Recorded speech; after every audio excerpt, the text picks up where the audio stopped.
Всем привет! Сегодня представляю мастер-класс по созданию вот такого пряничного домика. Распечатайте трафареты на листе А4 формата. Ссылку на них вы найдете под видео. Циферками указаны количество деталей. Если цифры нет, то деталь делаем одну. Круг – это подставка под домик. 2 детали крыши, части дымохода, их 4 штуки, двери, забор, 6 – это ставни на 3 окна и 4 подоконника. Помимо этого нам еще понадобится елочка. У меня есть формочка, если у вас ее нет, то также нарисуйте ее на белом листе бумаги и сделайте трафарет. Все трафареты вырезаем. Если планируете делать несколько домиков, то сначала весь лист оклейте скотчем, потом уже вырежьте, чтобы у вас детали подольше послужили. Тесто готовим по рецепту, который я уже давала. Ссылку на него я оставлю под видео. Одной нормы теста вам хватит на 2 домика. Тесто раскатываем толщиной 5-7 мм, прикладываем трафарет и с помощью стейки вырезаем. Теперь с помощью любой насадки или, как я, воспользуйтесь переходничком, сделайте рисунок черепицы на крыше. Держите насадочку под углом примерно 45 градусов. Делаем отпечатки в шахматном порядке. Еще желательно выпекать большие детали отдельно от маленьких, но если все выпекаете вместе, то маленькие детальки разместите ближе к дверце, чтобы вам, когда они начнут подрумяниваться, их первыми убрать из духовки. А теперь насчет помадки. Смотрите, вы можете использовать обычную помадку, которую мы готовим с помощью сахарной пудры, но обязательно мелкодисперсной, и белка. Пропорции этой помадки я вам оставлю под видео, но сама я буду готовить с помощью другой помадки. Я использую помадку, она называется венская. В составе ее есть только глюкоза и сахар, поэтому я к ней добавляю сухой белок, альбумин, и воду. Чем мне нравится эта помадка, так это тем, что она очень быстро затвердевает, с ней очень удобно работать именно на мастер-классах. На 250 грамм венской помадки я кладу 8 грамм альбумина. И альбумин, и венская помадка продаются в специализированных кондитерских магазинах.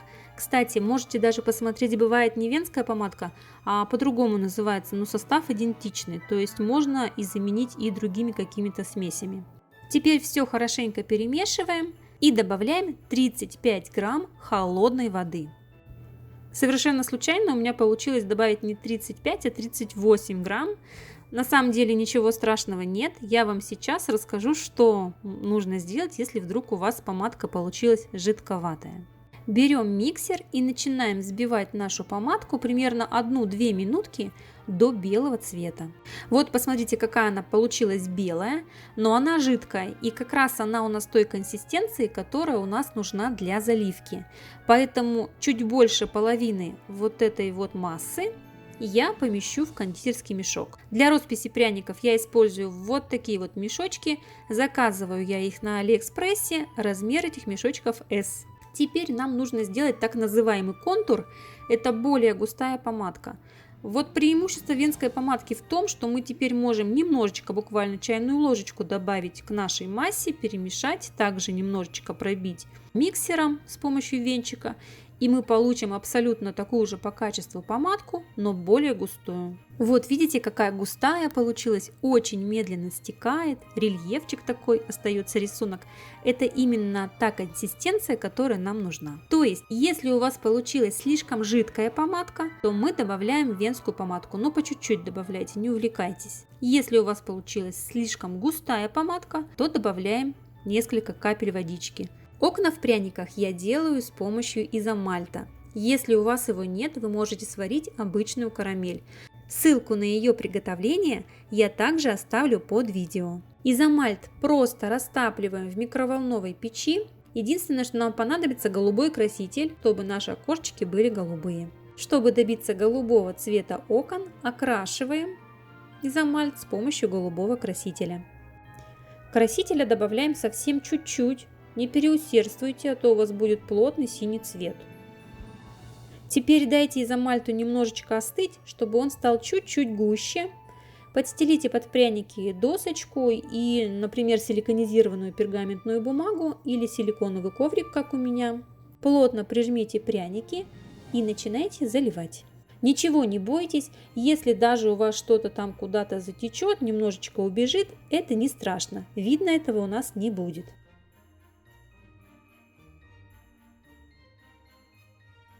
Изомаль застыл, вот такие окошечки у нас получаются. Все очень аккуратненько залилось. И с одной и с другой стороны получилось все ровненько.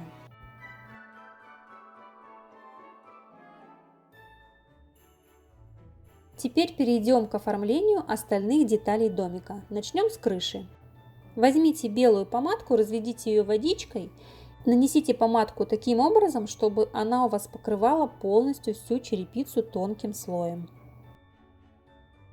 То есть у нас будет всего 2 мешочка с консистенцией густой и с консистенцией средней. Очень жидко не делайте, это очень важно, потому что мы помадку будем наносить все-таки на домик, не на плоский пряник, и у нас она может просто убежать. Теперь оставляем все просушиться. У контура отрежьте тоненький-тоненький носик и попробуйте отсадить на салфетке, чтобы получилась тоненькая ровная линия.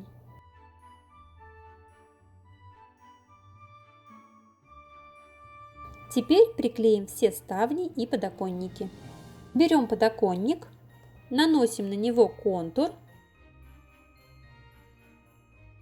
и аккуратненько приклеиваем.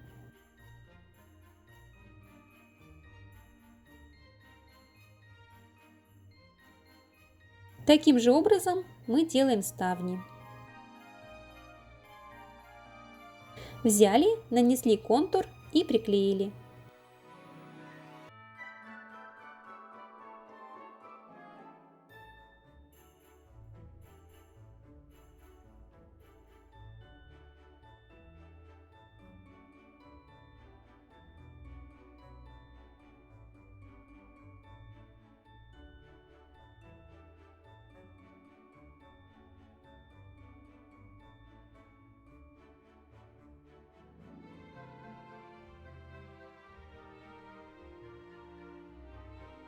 Теперь распишем елочку. Сначала заливаем по контуру всю нашу елочку, а потом внутри заливаем с помощью заливки.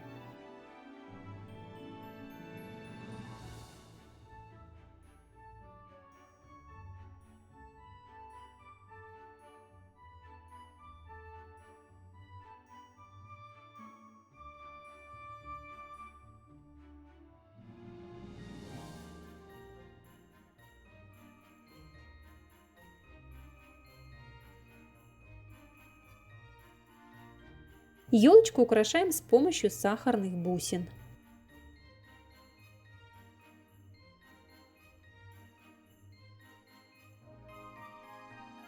Теперь оформим наш домик, раскрасим ставни и окно. Я привыкла расписывать с помощью треугольничков. Вы можете придумать свой какой-то рисунок. Все контуры мы рисуем с помощью контура, заливаем детальки мы с помощью заливки.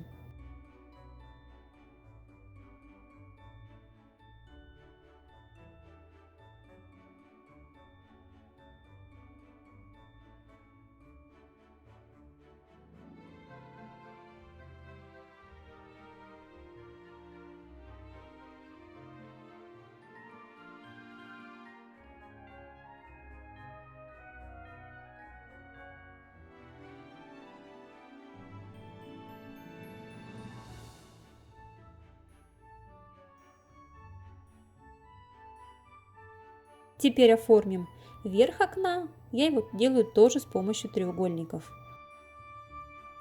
Заливаем заливкой.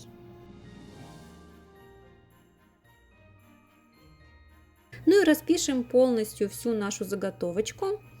Самое главное, чтобы у вас симметричен был рисунок и слева и справа одинаковый. То есть, если вы делаете 4 дуги, то и справа должно быть 4 дуги, чтобы домик у вас смотрелся целостно.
Ну вот, все наши детальки готовы, они у меня подсохли в течение 30 минут.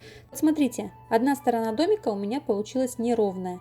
Чтобы мне их состыковать, мне нужно добиться ровности, поэтому я беру терку и буквально 2-3 движения на мелкой терке нам дадут ровную сторону.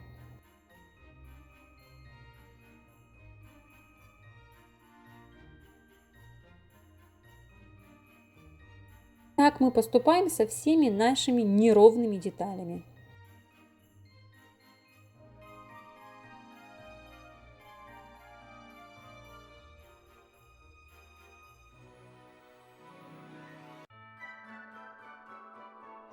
Теперь начнем склеивать домик. Для этого наносим помадку на склеиваемую часть. Смотрите, вы можете пользоваться как жидкой, так и густой. Если вы будете пользоваться густой, то она достаточно быстро схватывается. С жидкой придется немножечко подольше подождать.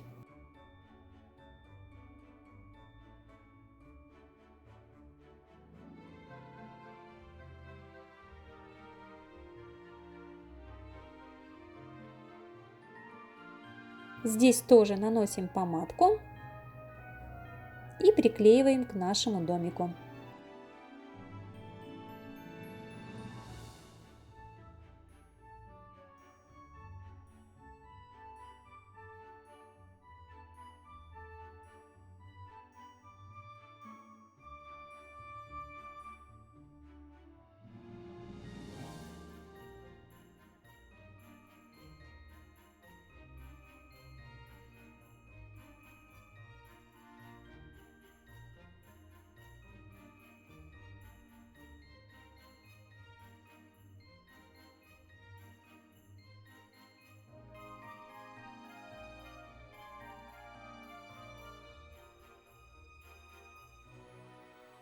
Внутри углы промазываем, чтобы домик у нас был прочным.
Теперь домику дадим немного постоять, склеиться, а пока сделаем дымоход. Ту часть трубы, которая у нас соприкасается с домиком, выровняем на терке для лучшего сцепления.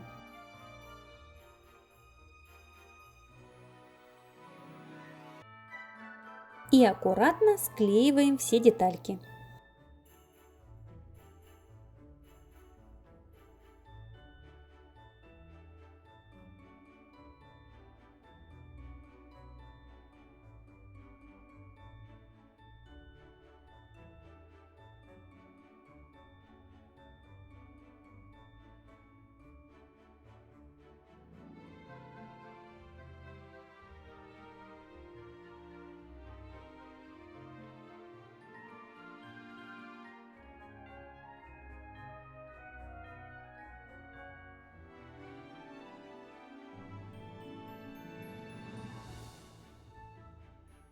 Домик у нас уже склеился. Теперь приделаем его к подставке.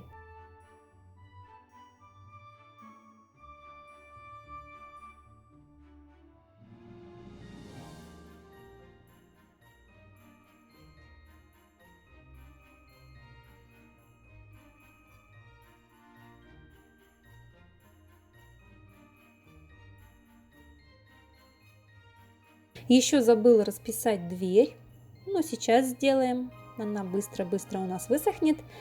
Я наношу контур по краю двери, делаю ручку такое колечко. И новогодний веночек делаю его с помощью точек.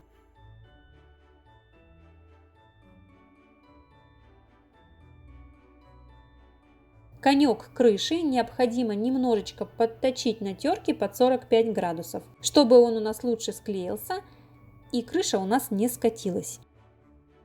Самое главное, обратите внимание на рисунок, не перепутайте, подточите именно ту сторону, которую нужно. То есть смотрите на расположение вашей черепицы. Не прижимайте сильно к терке, чтобы пряник у вас не сломался.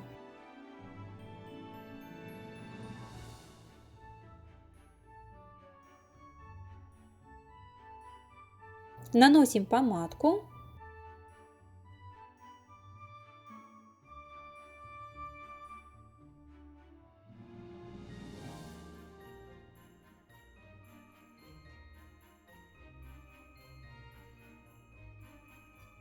Не забываем нанести помадку на конек и приклеиваем сразу обе детали.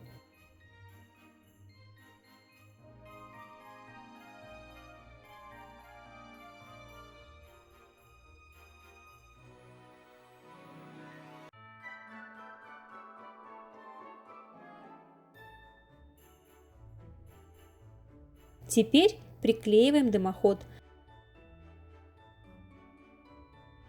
Некоторое время нужно подержать, чтобы наш дымоход не скатился.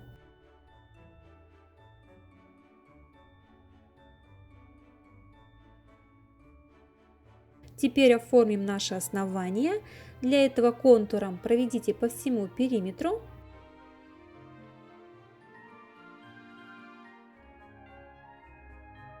И залейте заливкой.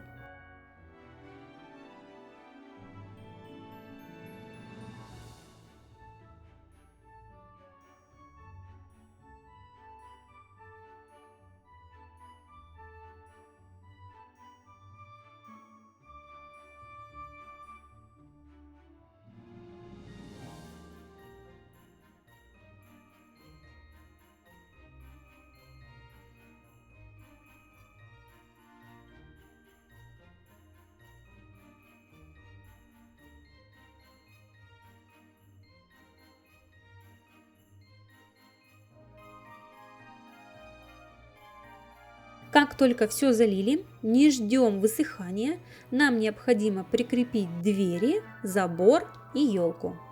Двери лучше разместить приоткрытой, это выглядит более эффектно. Забор мне показался немножко толстоват, я его подтерла на терочке, чтобы он стал тоненький.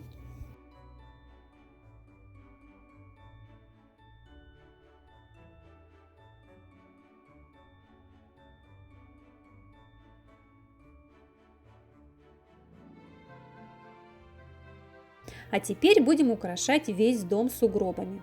Сначала наносим сугробы на забор. Делаем это с помощью заливки. В основном сейчас мы работаем только заливкой. Единственное, что можно будет сделать с помощью контура, это сосульки.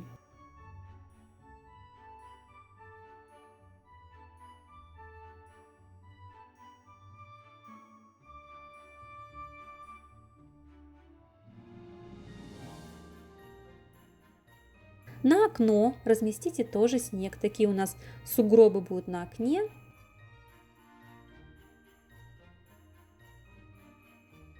Ну и сделайте вот такие сосульки. Более тонкие сосульки вы можете сделать с помощью контура.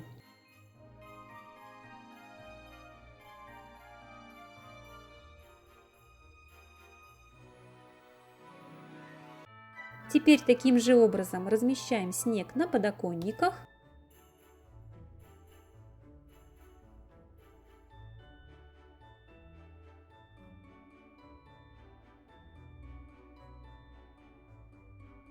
Еще у нас есть ставни. На ставни тоже кладем снег.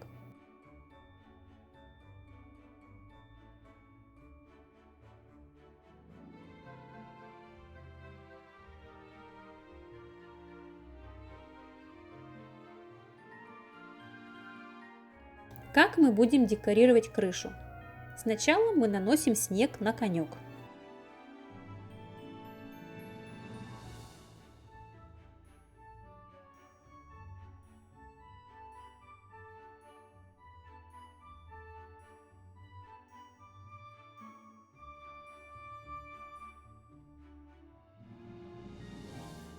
Теперь снег наносим на переднюю часть крыши более толстым слоем и делаем сосульки. Сосульки делаем с помощью контура.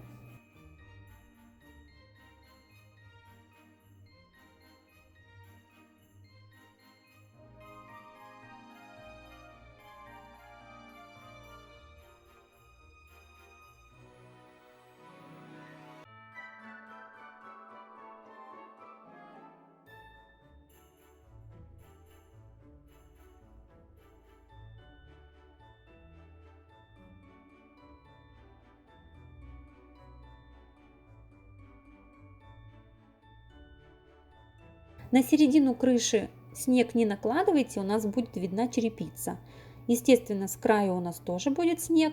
И тоже по краю делаем сосульки.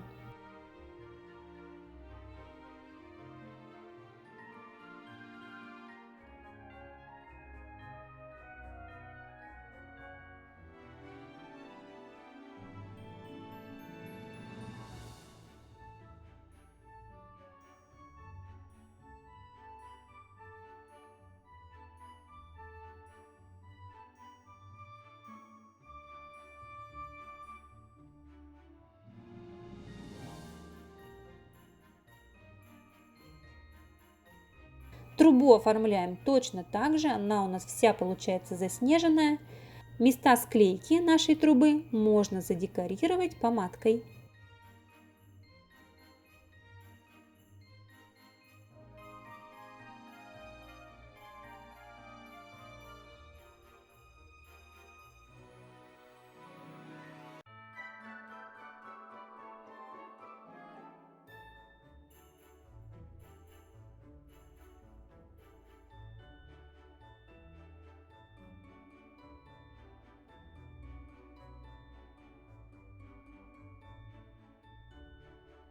Ну и таким же образом декорируем вторую половину крыши.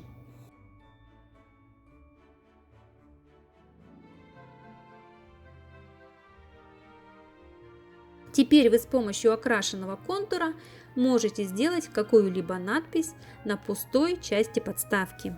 Я отлила небольшую часть нашей помадки густой, которая у нас является контуром. Добавила несколько капель красного красителя и поместила в новый мешочек.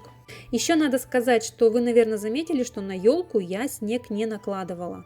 Этого делать не нужно, а то будет смотреться, как будто бы это какой-то сугроб с шариками. Готовый домик лучше всего просушить в течение нескольких часов до полного высыхания.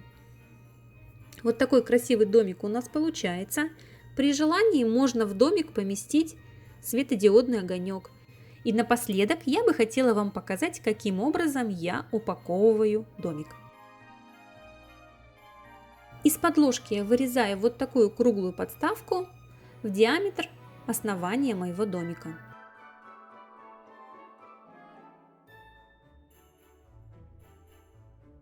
У меня для упаковки домика есть целлофановые пакеты, вообще они продаются, по-моему, в хозяйственных магазинах, и даже не помню, где я приобретала, но даже не в специализированном, где-то вот в хозяйственном магазине. Целлофановый пакет имеет ширину 20 сантиметров, а высота его 35. Укладываю подложку ровно посередине пакета и туда же помещаю пряник.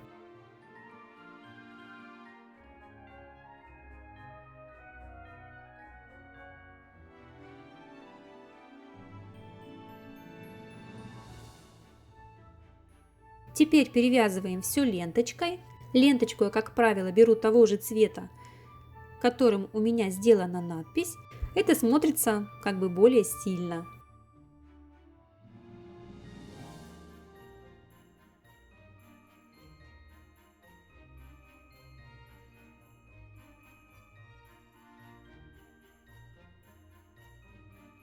Завязываем ленточку, делаем небольшой бантик и обрезаем краешки.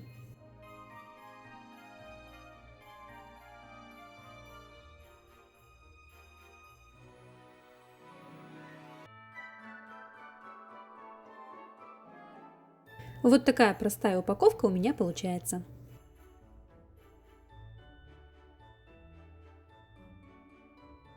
На этом с вами прощаюсь. Если вам понравился мастер-класс, подписывайтесь на канал, ставьте лайк. Всех с наступающим Новым годом и Рождеством! Всем пока!